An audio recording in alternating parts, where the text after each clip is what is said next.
Okay, today I'm going to talk briefly about Teenage Mutant Ninja Turtles Shredder's Revenge, a game that came out several months ago, back in the summer of 2022. I believe it was back in June. And it was honestly one of the best video games to have come out of 2022. And that's mainly because that year was pretty much an underwhelming time period in relation to video game releases. We didn't get too many high-profile video game releases this past year. The ones I can think off the top of my head was Overwatch 2, the Call of Duty Modern Warfare 2 game, along with God of War Ragnarok and Elden Ring, which were probably, they're definitely within the top 10 in terms of best video games of 2022, but Shredder's Revenge, a lot of people would probably put that game in their top 10 in relation to popular video games from 2022, mainly because this game was like a enhanced yet better version of Turtles in Time from 1991, 1992, and the game was it was pretty polished, and it looked awesome because, for the most part, you had the same type of multiplayer gameplay that you got in Turtles in Time.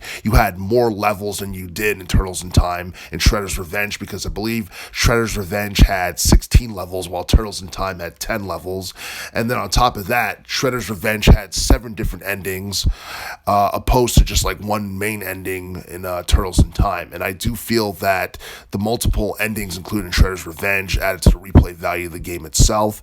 And honestly, it's a 2D beat-em-up masterpiece. And some people would probably go as far as to say that the game was better than Streets of Rage 4 from 2020. But the thing is, I don't think this game has sold more than Streets of Rage 4, which I believe broke over 2 million in sales. I don't think Shredder's Revenge outsold Streets of Rage 4, at least not to my knowledge or anything. But I do feel that Shredder's Revenge was probably on par in terms of quality with Streets of Rage 4, and a lot of people feel that Shredder's Revenge definitely deserves a sequel, but it seems unlikely that'll happen anytime soon if it does happen, because Shredder's Revenge is still fairly new. It hasn't even been a full year yet, because the game was released back in June of 2022 when it came out. So it'd be interesting to see what the sales figures for Shredder's Revenge will be by this summer. But is Shredder's Revenge sequel worthy?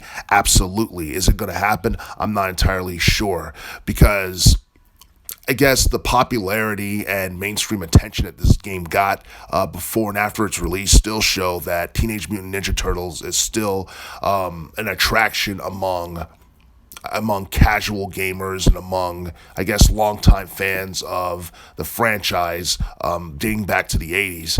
But I would like to see a sequel to Shredder's Revenge sometime later down the line, but I don't think it's going to happen anytime soon.